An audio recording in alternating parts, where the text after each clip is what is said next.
20 सितंबर 2013 मुंबई की एक housing society में एक तकरीबन 30 वर्षीय महिला पर सरेआम जानलेवा हमला होता है।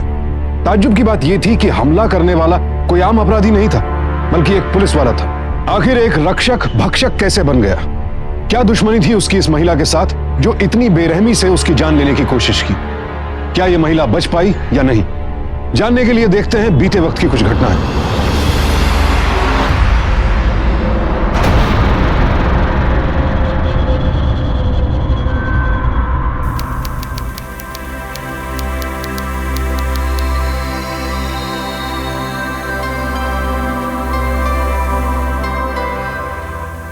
आएगा, जानबूझ के नहीं किया। आप चेंज कर लीजिएगा। कोई बात नहीं ना, चेंज कर लूंगा। मीता, जब तुम्हारे साथ होता हूँ ना तो ऐसा लगता है मैं स्वर्ग में हूँ। अच्छा मेरे स्वर्ग के देवता, अब आप जल्दी तैयार हो जाइए, नहीं तो आपको देर हो जाएगी। चला जाऊंगा। हमारी शादी को इतना अरसा हो गया, लेकिन आज भी जब ड्यूटी खत्म करता हूँ ना तो तुमसे मिलने की इतनी जल्दी रहती है, लगता है जैसे हनीमून पे जा रहा हूँ। अब जाइए, आपको देर हो जाएगी। ठीक है।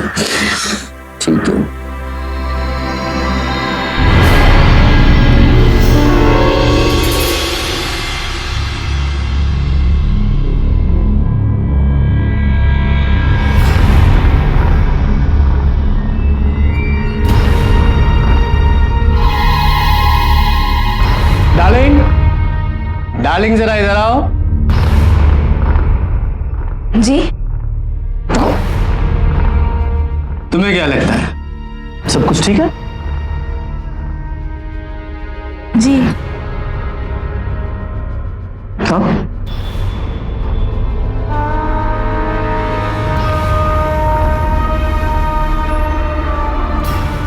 पता नहीं ये कैसे हो गया, मैं तो वहां सामान रख रही थी। ये होता है, गलती इंसान से ही होती है। लेकिन मुझे पूरा भरोसा है तुम आगे से ये गलती नहीं करोगी। नहीं। चलता हूं।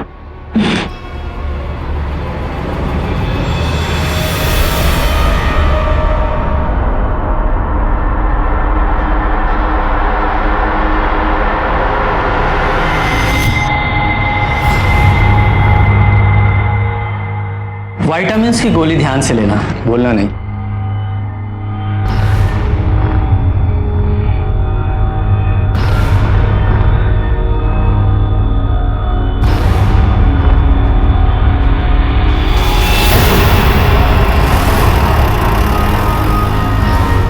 शादी के कुछ महीनों बाद ही इसके पति ने इसे मारना पीटना शुरू किया। जब पानी सर से ऊपर चला गया तब इसने हमारे वुमेन्स ग्रुप का दरवाजा खटखटाया और मैं इसे इमीडिएटली आपके पास लेकर आ गई। पटेल, इनके पति जो वीर पुरुष बाहर बैठे ना, उन्हें लेकर आओ।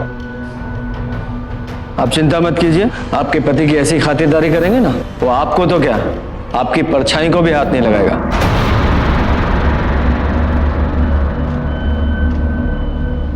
आइए वीर पुरुष। क्यों रे वीर पुरुष, कुश्ती कराटे करने का बहुत शौक है तुझे? औरतों पे हाथ उठाता है तू? लेकर जाओ इसे, अच्छे से सर्विस करो इसकी।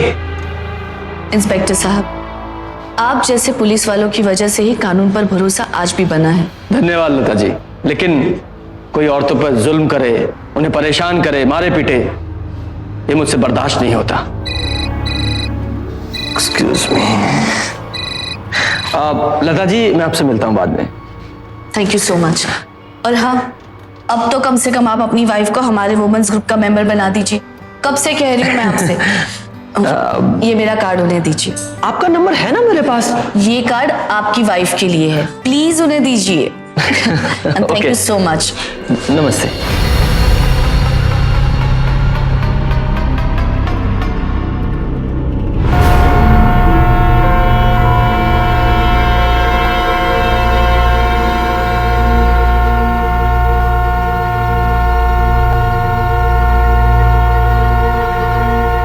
प्लीज सॉरी, वो वायरिंग में खराबी होगी तो हॉर्न अपने आप बजने लगा। एक मिनट प्लीज।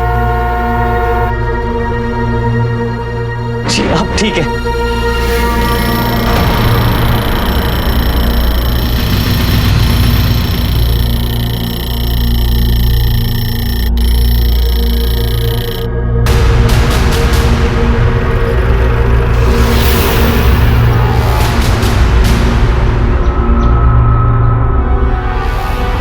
देवा सर, वो सोसाइटी से पता चला कि ये पार्किंग आपकी है। वो एक्चुअली मेरी गाड़ी खराब हो गई, तो जैसे ठीक होती है तो मैं यहाँ से हटा लूँगा। कोई बात नहीं। वैसे आपको यहाँ कभी देखा नहीं। मेरा नाम ओह सर, आपको कौन नहीं जानता, कुछ ही दिन पहले इस सोसाइटी में रहना है। ओह, पड़ोसी हुए तुम। कोई भी काम हो मुझे बताना, मैं यहाँ वहाँ रहता हूँ। अच्छा तो सर, वो जो ऊपर से झांक रही थी वो आपकी वाइफ थी। उनको सर प्लीज मेरी तरफ से सॉरी बोल दीजिएगा। एक्चुअली मेरे फॉल्टी हॉर्न की वजह से ना शायद उनको डिस्टर्ब हो गया। कोई बात नहीं है, मेरी वाइफ किसी बात का इतनी जल्दी बुरा नहीं मानती।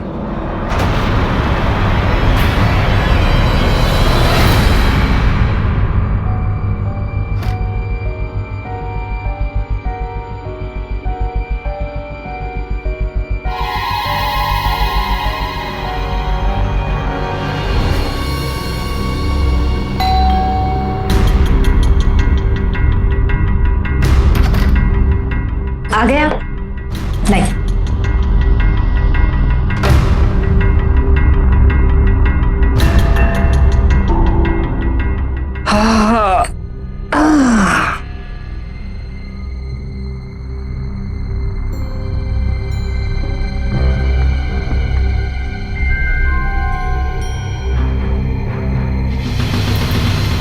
आपका कार्ड गिर गया। हाँ, रख दो, बाद में अंदर रख देना। लाई। अरे क्या कर रही हो? करने दीजिए ना, मुझे अच्छा लगता है।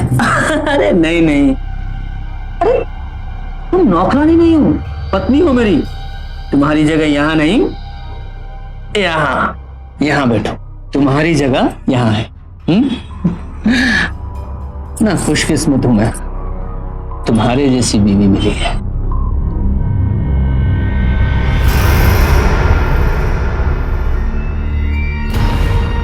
ये रवि बहुत अच्छा पड़ोसी, नहीं? कौन रवि? किसकी बात कर रहे हैं आप?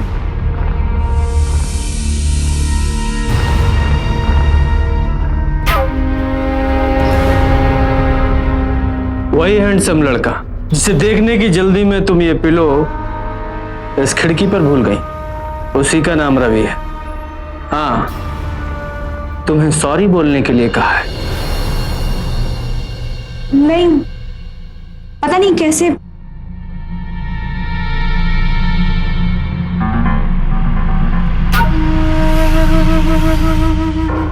पता नहीं, शायद जल्दीबाजी में भूल गई। आप भी कहाँ की बातें लेकर बैठ गए ना। आप हाथ मुंह धो लीजिए, मैं जल्दी से खाना बनाती हूँ।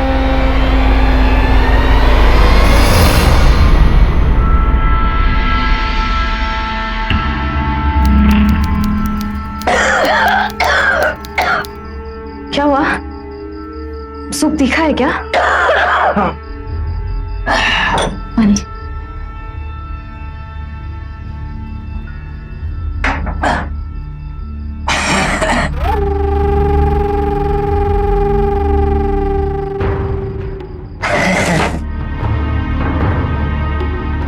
खा के देखो कैसा, एक चम्मच खुद देखो। हाँ? कैसा लगा? तीखा है? थोड़ा तीखा है। थोड़ा सा तीखा है? सिर्फ थोड़ा तीखा लगा तुम्हें? थोड़ा तीखा ही है? नहीं, तुम्हारा ध्यान तो उस रवि को देखने में लगे रहता है। नमक मिर्च का तो कुछ पता ही नहीं चलता ना, क्योंकि मुझे तो तुम्हारा ध्यान ही नहीं रहता है उस हैंडसम रवि को देखना।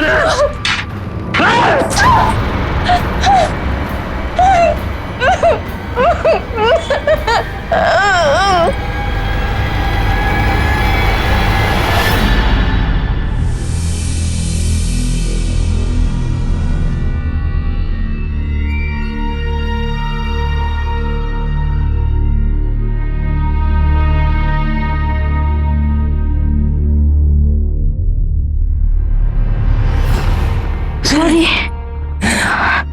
बहुत देर हो गई ना, शायद अलार्म ही नहीं बजा। मैंने बंद किया था।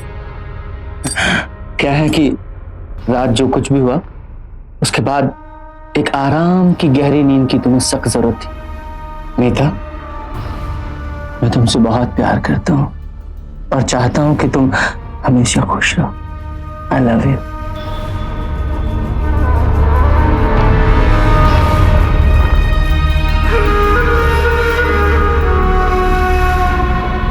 अपनी विटामिन्स ले लेना।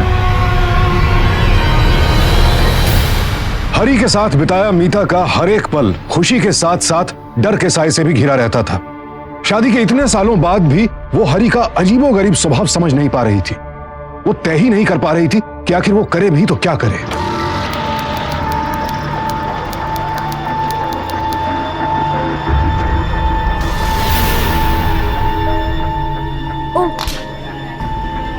ये प्लास्टिक की थैली भी परेशान करती है। Let me help you. No no it's okay, मैं कर लूंगी। अरे मैम आप भी ना। मैम मैं रवि, आपका नया पड़ोसी। याद है उस दिन जब मेरी गाड़ी खराब हो गई थी और हॉर्न बज रहा था, आप ऊपर से देख रहे थे। आप शायद मुझे पहचाने नहीं, मगर मैं आपको अच्छी तरह से जानता हूँ। आप इंस्पेक्टर हरी की वाइफ है ना? जी।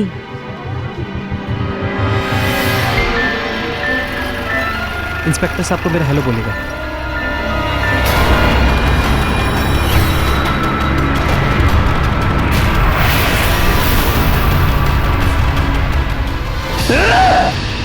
कितनी ड्रेसेस और साड़ियां हैं ये? कितनी? 18 साड़ी हैं, 34 ड्रेसेस हैं। और ये साड़ी मैंने तुम्हें ला कर दी है ना? हाँ? लेकिन फिर भी तुमने ये स्लीवलेस ड्रेस पहनकर बाहर चली गई। क्यों? क्यों? हाँ उस हैंडसम पड़ोसी को दिखाने के लिए ना? बोलो। नहीं। हाँ कल ऐसा करना, तुम बिकनी पहन कर जाना, वो भी ला देता हूँ। क्यों? आप गलत समझ रहे। ये ड्रेस तो मम्मी ने लाके दिया था मुझे, कभी पहना नहीं था इसलिए आज पहन लिया।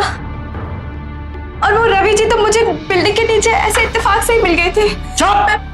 किसी और मर्द का नाम मेरे सामने मत ले। चल चल, ये घटिया ड्रेस बदल, ये साड़ी पहन। चल अभी बदल। सुन, इधर आ, इधर आ। यहां यही बदल इसको। क्यों? अंदर जाके बदलती। क्यों? मैं तेरा पति हूं। अपने पति के सामने बदलने में शर्म आती है तुझे? है? अच्छा हाँ, उस रवि को बुला लो। तेरा हैंडसम पड़ोसी रवि, उसे बुला लो।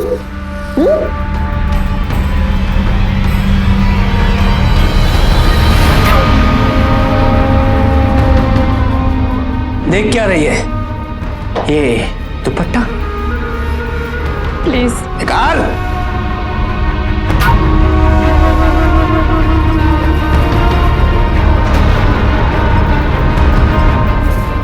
निकाल।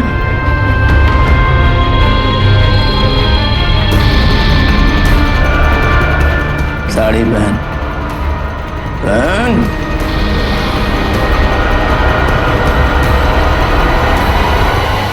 चलो देखो देखो देखो अपने आप को।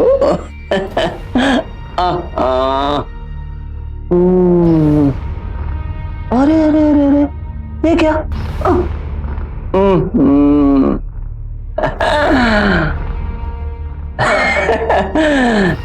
लग रही है ना इंस्पेक्टर हरी मोरे की धर्मपत्नी।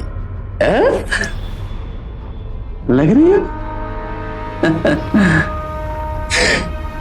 मुझे ये बिल्कुल पसंद नहीं है कि तुम किसी गैर मर्द की तरफ देखो या उससे बात करो। नहीं करोगी ना ऐसा? समझ गए?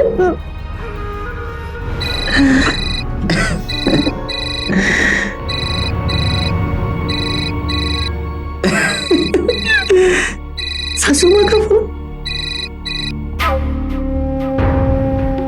हेलो सासू माँ, पाए लागू। जी जरूर, कैसे हैं आप? और मीता कैसी है? मीता मीता वो भी अच्छी है। माँ जी, आज मैं ना मीता के लिए एक नई साड़ी लेकर आया था। अच्छा, बस बाथरूम में गई है चेंज करने के लिए। आपकी बेटी ना देवी है, देवी। माँ जी, मैं बाद में बात कराता हूँ उससे। अच्छा बेटा, ठीक है। जी प्रणाम।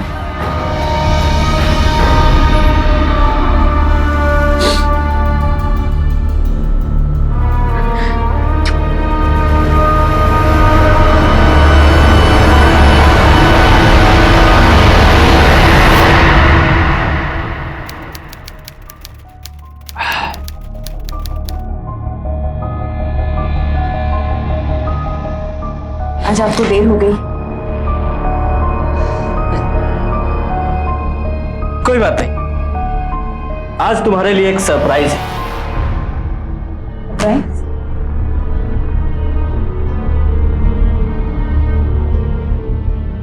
क्या है? खुद ही देखो, मूवी टिकट्स। हो गई ना सरप्राइज। डार्लिंग, रात को जो कुछ भी हुआ उसका मुझे बहुत बुरा लग रहा है। सॉरी, माफ कर दो मुझे। बोलो ना माफ किया। मैं आपसे नाराज ही कब थी जो आपको माफ करूंगी। लेकिन डार्लिंग, मुझे तो बहुत बुरा लगता है ना। तुम्हें डांटना मुझे बिल्कुल भी अच्छा नहीं लगता। इसलिए तुम्हारे फेवरेट हीरो की नई फिल्म की 2 टिकट लेकर आया हूं। हम दोनों चलेंगे, मियां बीवी, है ना? इतनी सुबह सुबह टिकट कहाँ मिल गया आपको? पुलिस वाला हूं मैं, एक फोन पे टिकट आ गया। हरी के हाथों मार खाना, गालियां सुनना, उसका अत्याचार सहना मीता के लिए दिन ब दिन असहनीय होता जा रहा था। हालात बद से बदतर हो रहे थे। मीता ने अपने आप को हरी के अनुसार ढालने की भी पूरी कोशिश की, लेकिन फिर भी हरी के स्वभाव में कोई बदलाव नहीं आया। तो मीता ने एक बड़ा कदम उठाने का फैसला कर लिया। आखिर क्या करने जा रही थी मीता? क्या उसका यह कदम उसे खुशियों की ओर ले जाएगा, या फिर उसकी बहुत बड़ी भूल साबित होगा और उसे जुल्म और अंधकार के और गहरे दलदल में धकेल देगा?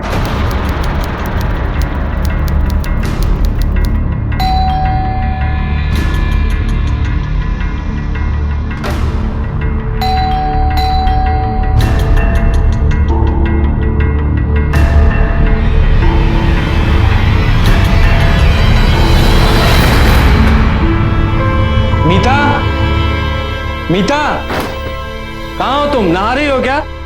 दरवाजा भी नहीं खोला।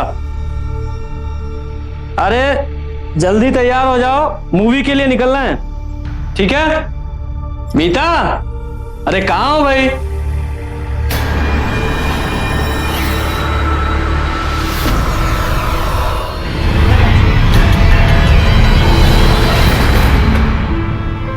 मीता, मीता, कहाँ हो तुम? नहा रही हो क्या? दरवाजा भी नहीं खोला। अरे जल्दी तैयार हो जाओ, मूवी के लिए निकलना है, ठीक है? मीता, अरे कहाँ हो भाई?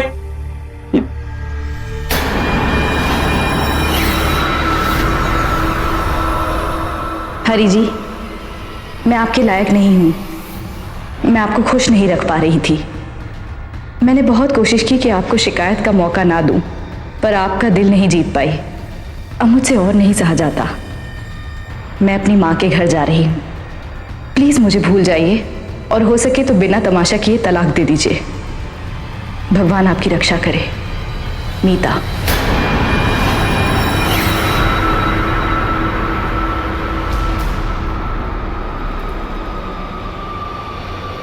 मीता, मीता, देख बेटा, ऐसा नहीं होता कि तलाक की मांग की और तलाक हो गई। जरा सोच कर देखो बेटा, दामाद जी इतने बुरे नहीं है। जरूर तुम दोनों के बीच कोई गलतफहमी हुई होगी। एक बार कोशिश करके देखो बेटा। कोशिश ही तो कर रही हूँ माँ, इतने सालों से और क्या कर रही हूँ, पर अब मुझसे बर्दाश्त नहीं होता। समझ ही नहीं आता किस बात पे गुस्सा आ जाए, कब मारना शुरू कर दें। अब मैं और डर डर के नहीं जी सकती माँ। प्लीज मुझे उस नरक में वापस जाने के लिए मत कहिए, प्लीज।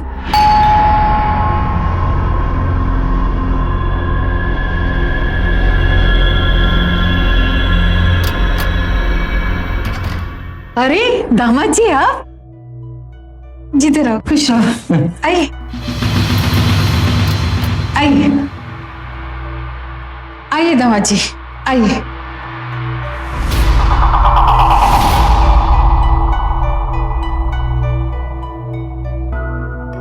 आप बैठिए दामाद जी, बैठिए बैठिए।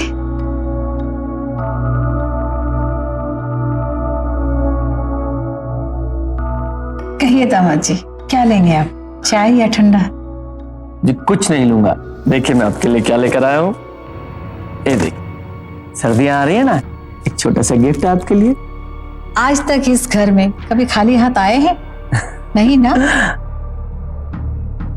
बहुत अच्छा है। सासू माँ, आज तो मैं खाली हाथ ही आया हूँ, अकेला। आप फिर से एक बार मीता को मेरी झोली में डाल दीजिए। हाथ जोड़कर आपसे माफी मांगता हूँ। अरे नहीं दामाद जी, ऐसी बात नहीं है। प्लीज आप नीता को समझाइए कि मेरे साथ घर चले। मैं वादा करता हूं कि आगे से गलती से भी उसे कोई तकलीफ नहीं पहुंचने दूंगा।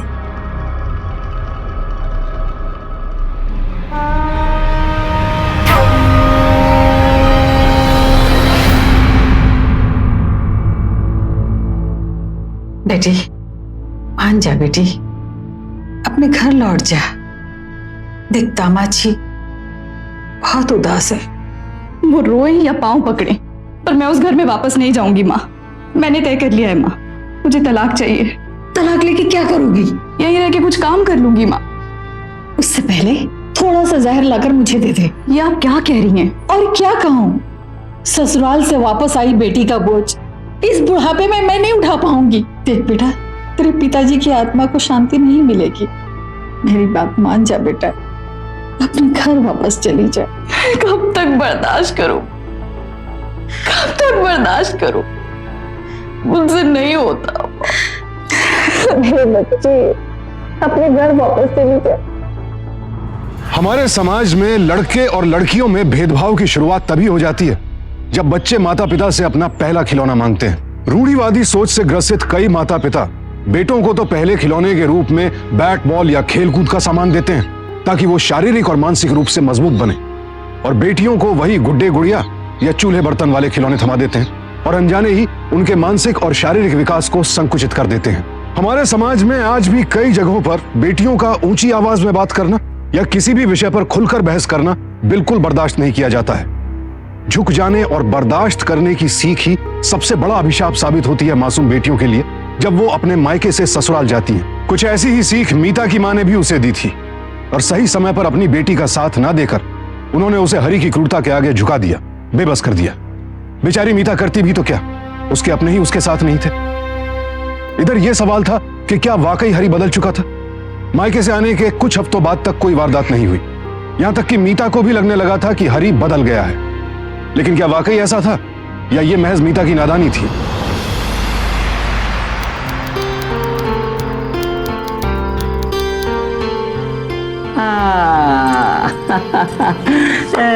Happy anniversary my love.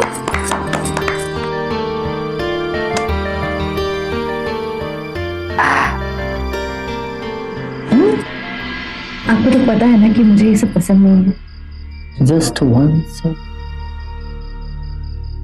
Darling, ये वाइन है, हार्ट के लिए बहुत अच्छी होती है। हैव जस्ट, अच्छा हाथ में लो, just say cheers. Yes, have SIP.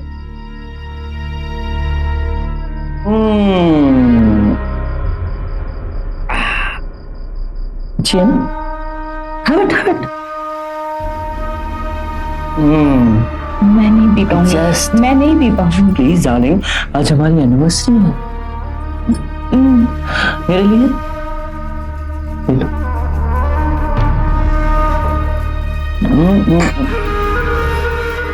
खत्म करो डार्लिंग।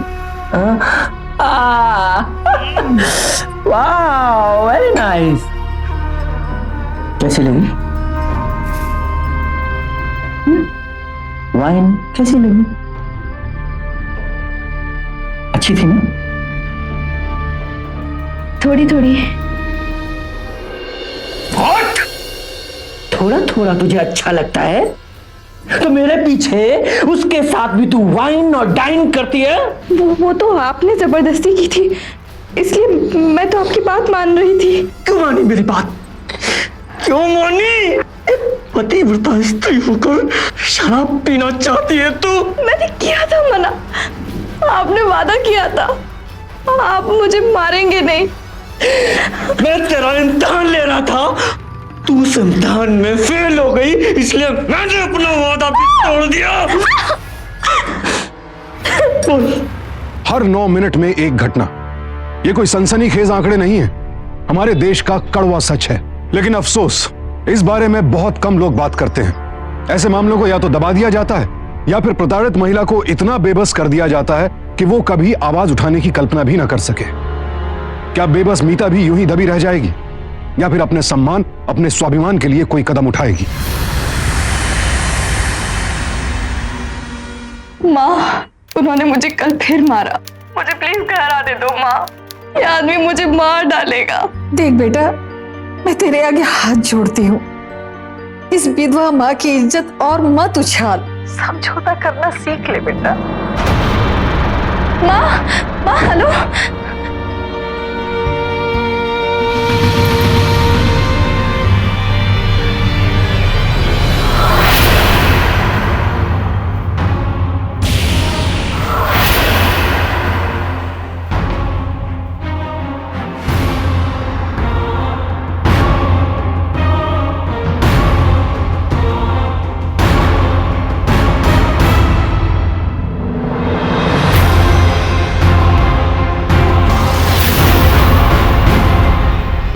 हेलो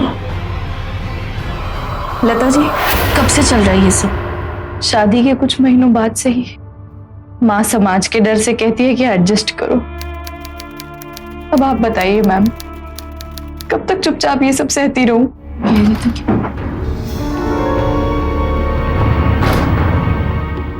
लता जी, आप यहाँ कैसे? आप कब आई? मीता, क्या हुआ? तुम रो क्यों रही हो? इंस्पेक्टर साहब, ये नाटक नौटंकी बंद कीजिए। मीता ने मुझे आपके बारे में सब कुछ बता दिया। मैं आपके खिलाफ कंप्लेंट दर्ज करवाऊं, छोड़ूंगी नहीं मैं आपको। हाँ हाँ लता जी, ठीक है, आपको जो भी करना है आप कर लीजिए, लेकिन मुझे ये तो बताइए कि हुआ क्या है? मीता, कहने सुनने को रह ही क्या गया है? मीता के ये घाव, ये सब क्या कह रहे हैं? हाँ बताइए। ठीक है। ओह मीता, रो मत। तुमने आज दवाई ली नहीं ना? पक्का यही बात है। तुम शांत हो जाओ, मैं तुम्हारे लिए जूस लेकर आता हूं और फिर आराम से बैठ कर बात करें। हैं? मैं जाता हूं।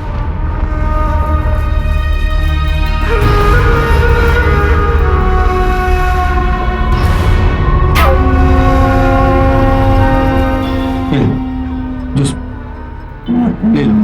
मुझे नहीं, पी लो। नहीं मुझे नहीं पीना। तुम ठीक हो जाओगे जल्दी। P low P low P low. Inspector साहब, ये सब नाटक बंद करिए और बताइए क्या बताना चाहते थे आप? देखिए, मैं किसी को नहीं बताना चाहता और मैं नहीं चाहता कि मेरी पत्नी के बारे में कोई गलत सोचे, लेकिन आप अगर जिद कर रही हैं तो सुनिए। मेरी पत्नी को स्किज़ोफ्रेनिया नाम की एक दिमागी बीमारी है।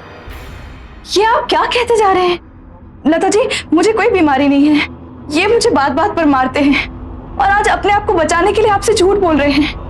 देखिए, इस बीमारी में ना इसे अक्सर दौरे पड़ते हैं और कभी कभी तो ये खड़े खड़े गिर जाती है, उसे चोट लग जाती है, होश में आती है तो इसे लगता है मैंने इसे मारा है। ये आप क्या कहते जा रहे हैं? इनकी बात का विश्वास मत कीजिएगा। डार्लिंग, मीता, मीता, मीता, मीता, मीता, होश में हो मीता। देखिए ना लता जी, आज तो आपके सामने ही बेहोश हो गई। अब आपके सामने, अब तो आपको विश्वास हो गया ना कि मैं सच बोल रहा हूं, मैं इसे मारता पीटता नहीं हूं। अभी बताइए लता जी, जब मैं किसी बाहरी औरतों पर जुल्म होते हुए नहीं देख सकता, तो क्या मैं अपनी पत्नी को मारने पीटने के बारे में सोच सकता? इंस्पेक्टर साहब, मुझे माफ करना, मुझे नहीं पता था कि आपकी पत्नी। आई एम सॉरी, मैंने आप पर शक किया। आप इनका ख्याल रखिए, मैं चलती हूँ।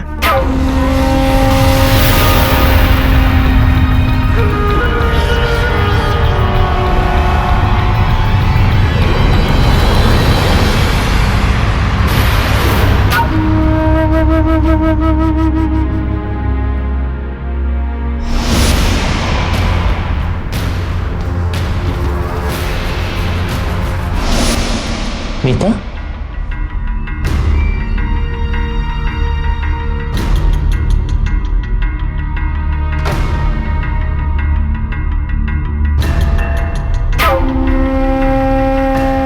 देखा अपने पर फड़फड़ाने का नतीजा। तुम्हारी बात कोई नहीं मानेगा। ये आप क्या कह रहे हैं? मैं तो बस इतना चाहती हूँ कि आप मुझे परेशान ना करें। मैं तुम्हें परेशान कर रहा हूं या तुम मुझे परेशान कर रही हो? ये बाहर के लोगों को बुला के उनके सामने मुझे बेइज्जत कर रही हो? और ऐसी बेइज्जती से अच्छा तुम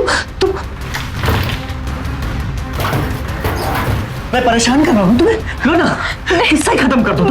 मार दो। नहीं, क्या कर रहे हैं आप? आपको नहीं पता कि आप गुस्से में अपना काबू खो देते हैं। आप मुझे बहुत मारते हैं। मारता हूं मैं तुझे, मारता हूं। आपको अपना पति कहते हुए मुझे शर्म आती है जब आप ऐसी हरकतें करते हैं। शर्म आता है? मीता, मीता, देखो मीता, लग गई ना तुम्हें? देखो कितना खून बह गया। Hello, city hospital.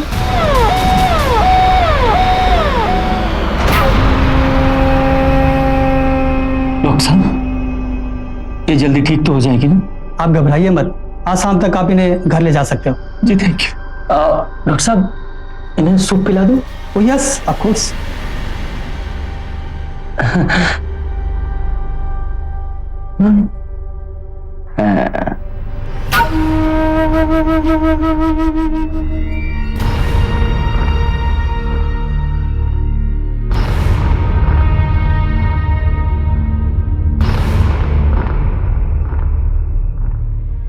तुम्हें चक्कर आया और तुम गिर गई। इसके अलावा किसी को एक शब्द भी बताया तो अगली बार तुम्हें हॉस्पिटल में नहीं, सीधा शमशान घाट में लेकर जाऊंगा मैं।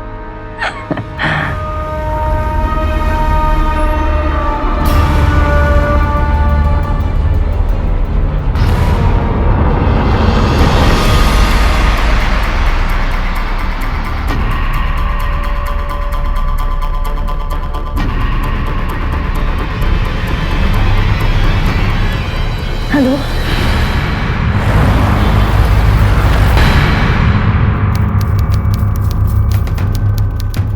अस्सलाम वालेकुम।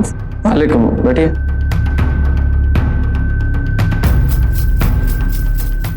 कहिए, क्या सेवा करूं आपकी?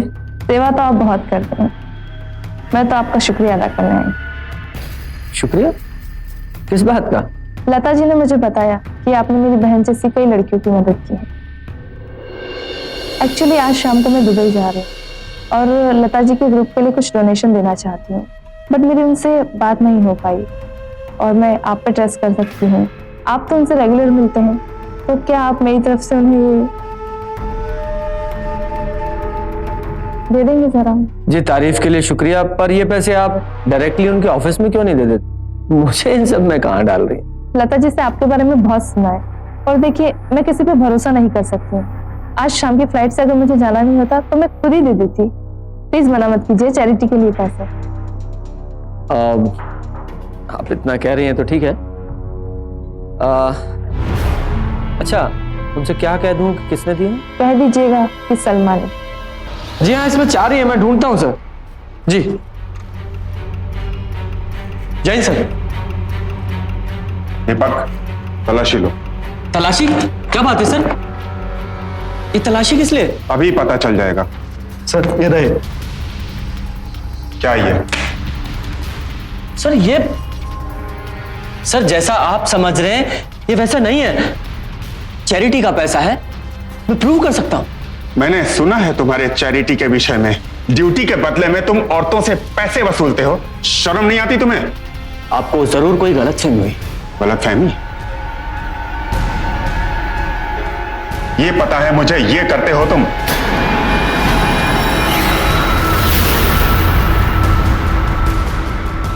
सर मैं मानता हूं कि ये वीडियो ठीक है, लेकिन आप मुझे एक्सप्लेन करने का मौका तो दीजिए। तुम्हें अब जो कुछ भी एक्सप्लेनेशन देना है इंक्वायरी कमीशन के सामने देना। सर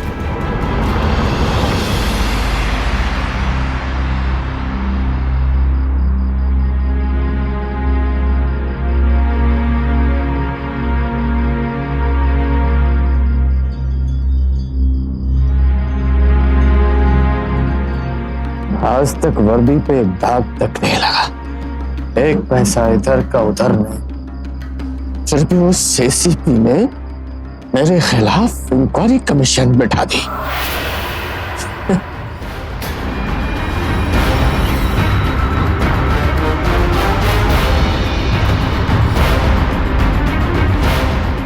मेरी इंस्पेक्टर हरी मोरे की वर्दी उतरवाएंगे। बुरके वाली सलमा नाम की औरत कौन थी जो मुझे पैसे देकर चली गई? बुरखे में आकर हरी को फंसाने वाली ये औरत कौन थी? उसका मकसद क्या था? सवाल बहुत थे। हरी परेशान था। उधर देखना यह था कि ऐसे में मीता क्या सोच रही थी। क्या उसने इस नर्क से निकलने के अपने सपने को तिलांजलि दे दी थी, या फिर मन ही मन उसका इरादा और पक्का हो गया था? शिंदे, घाट कोपर वाले केस की फाइल्स मेरे केबिन में रखवा देना, ठीक है?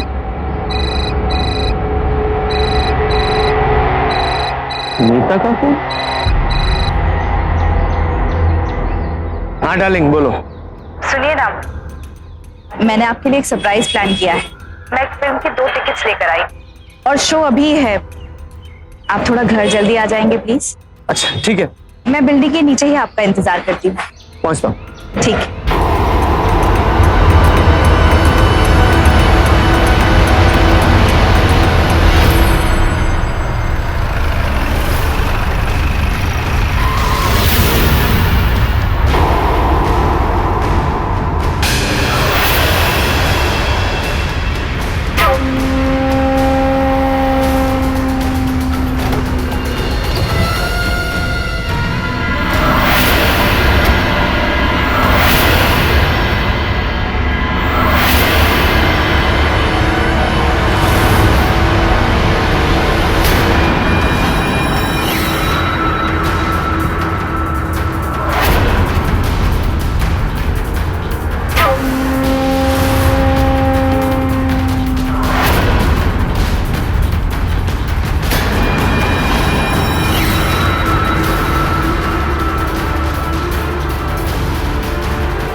मना किया था ना तुझे ये स्लीवलेस बेहुदा ड्रेस पहनने से, बोल। और इस हैंडसम से मिलने के लिए मना किया था ना, और इससे मिलने के चक्कर में मैं दुपट्टा तक भूल गई। और तुम तुझे मार डालो। मार दीजिए मुझे, बहुत चीली में डर डर के। पर अब्बा, मैं आपकी बीवी हूं, कोई कठपुतली नहीं हूं कि जो मन चाहा वो किया मैंने। मार दीजिए, मार दीजिए मुझे, मार दीजिए मुझे। मेरे सब्र का इम्तिहान ले रही है तू?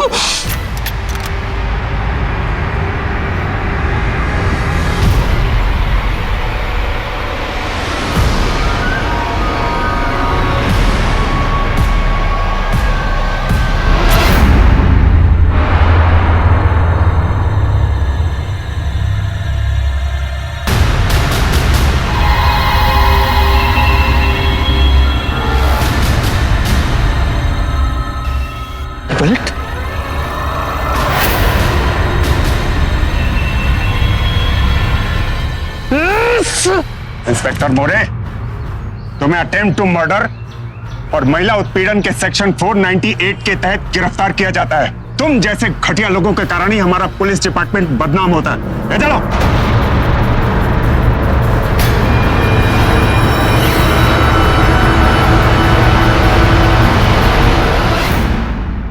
जिस दिन तुमने मीता को हॉस्पिटल भेजा था उसी दिन हमने ठान लिया था कि तुम्हारा ये असली चेहरा हम लोगों के सामने लाएंगे। मीता, आई एम सॉरी, मैंने पहले तुम्हारी बात का भरोसा नहीं किया, पर अगर तुम कहो तो हम अभी जाकर पुलिस में उसकी रिपोर्ट लिखवा सकते हैं। नहीं मैम, इतनी आसानी से नहीं। मैं चाहती हूँ वो अपना सब कुछ खो दे, और इसीलिए मैंने अपनी असिस्टेंट को इसके सामने बुर्खा पहना कर भेजा।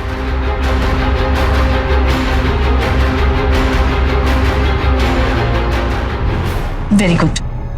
अब इस क्लिप को म्यूट करके मैं एसीपी साहब को भेजूंगी। मैंने कल रात को आपकी पिस्तौल में से गोलियां निकाल ली थी। मैंने जानबूझकर ये स्लीवलेस ड्रेस पहना और लता जी के साथ मिलकर रवि जी को बिल्डिंग के नीचे मिलने के लिए कहा। मोरे, तुमने पूरे पुलिस डिपार्टमेंट को बदनाम किया है। आई मेक श्योर तुम्हें कड़ी से कड़ी सजा हो। लता जी की मदद से आखिर मीता हरि का घिनौना चेहरा समाज के सामने लाने में कामयाब हो ही गई।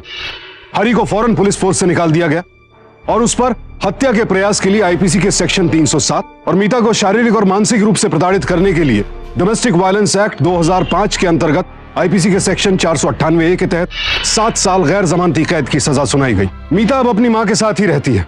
उसकी मां को भी अपनी गलती का एहसास हुआ और आज वो हर कदम पर मीता का पूरा साथ देती है और मीता लता जी के साथ मिलकर ऐसी कई महिलाओं की मदद करती है जो हर रोज घरेलू हिंसा की आग में जलती रहती है। आमतौर पर लोग घर में मार पिटाई की घटना को ही घरेलू हिंसा समझते हैं, लेकिन सही मायनों में मासूम लड़कियों के अरमानों को दबाना, घर परिवार के सदस्यों द्वारा उन्हें मानसिक रूप से प्रताड़ित करना, उनके साथ गाली गलौज करना या फिर उनकी इच्छा के विरुद्ध उनकी पढ़ाई रोकना इत्यादि भी घरेलू हिंसा के ही रूप है। अगर हमें एक मजबूत और आदर्श समाज की रचना करनी है तो यह समझना होगा कि ऐसे समाज की नींव तभी डल सकती है जब महिलाओं और पुरुषों की बराबर की भागीदारी हो, और यह तभी संभव है जब हम अपनी बेटियों को सही शिक्षा दें और अत्याचार से लड़ने की सीख और हिम्मत दें। सावधान रहें, सतर्क रहें और जिम्मेदार बने। इसी प्रार्थना के साथ अब मैं सुशांत सिंह आपसे विदा लेता हूं। फिर मुलाकात होगी ऐसी ही एक और सत्य घटना के साथ। देखते रहें सावधान इंडिया, इंडिया फाइट्स बैक।